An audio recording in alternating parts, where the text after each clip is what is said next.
Chapter 5, I Can Speak. Just before Helen's 8th birthday, her mother and teacher took her to Massachusetts.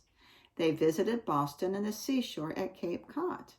It was a very different trip from Helen's last by train. Now she understood where they were going. She sat by the window and spelled questions about everything they passed. Annie spelled the answers into Helen's hand. Often she spelled out a joke, and they both laughed. They could spell back and forth almost as fast as other people could talk with their voices. Helen had brought her favorite doll, Nancy, and some of her Braille books. When her mother and Annie wanted to rest, Helen curled up with Nancy and read a story to herself. Once a friend asked Helen why she loved books so much. "Because they tell me about things I cannot see," Helen answered, "and they are never tired or troubled like people." At the seashore, Helen could not wait to run to the beach. The sand was warm on her feet. She felt the roar and crash of the sea and jumped with excitement. Before Annie could stop her, she went straight into a big wave. She tumbled head over heels and came out sputtering. "Who put salt in the water?" Helen spelled. Her mother and Annie laughed. Soon Helen could jump through waves safely. When summer ended, Mrs. Keller went home. Helen and Annie stayed in Boston. Dr. Aganos had asked Helen to be a pupil at the Perkins Institute. Annie was still Helen's special teacher, but Helen had some lessons in classrooms. She made friends quickly with other blind children. It was the first time Helen had friends her own age. They could spell to her and understand her fingers. Helen played dolls with the girls. She learned outdoor games. London Bridge and tag were her favorites. Helen loved to run fast. There began to be stories in the newspaper about the little girl from Alabama. People were amazed that a deaf and blind child could read and understand words. Many teachers and important people came to visit Helen. Even Queen Victoria across the sea in England heard of her. Annie was worried. "Helen is becoming a very famous little girl," she told Dr. Aganos. "I'm afraid that so much attention will spoil her."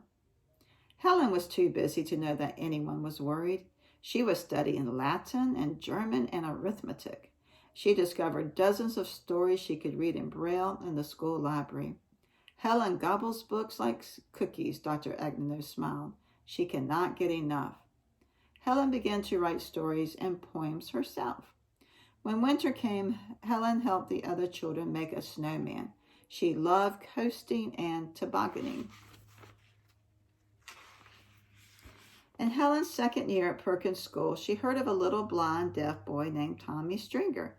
He had no family and no one to teach him. "We must help him," Helen spelled to Annie. They gave a party to raise money to help bring Tommy to the Perkins School. Helen was his special friend. And here's Helen and some of her friends. Looks like they might be playing a game.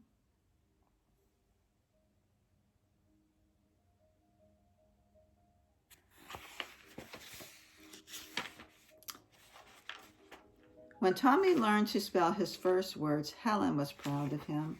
When Helen was 10 years old, she had a new hope. She heard that a blind, deaf girl in Norway had been taught to use her own voice and speak clearly. Helen wanted to learn to speak herself. Miss Sarah Fuller gave Helen lessons. She was a teacher at the Horace Mann School for the Deaf in Boston. First, Helen would put her hand on Miss Fuller's face when she talked.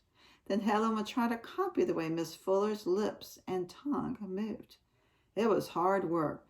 Over and over, Helen tried to make the sounds of M, P, S, A, T, and the other letters, but she could not hear the sound she made. She did not know when her voice sounded strange to others.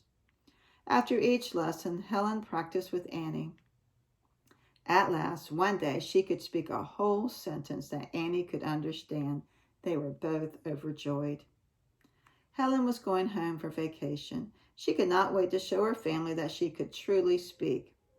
On the train to Alabama, she practiced saying, "Hello, Father," and "Mother." "Hello, Mildred."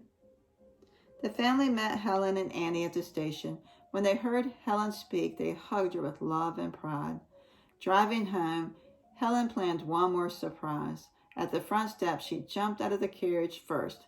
"Come, Belle," she called. When the old dog trotted up and licked her hand, Helen cried happily, "Now Belle can understand me too."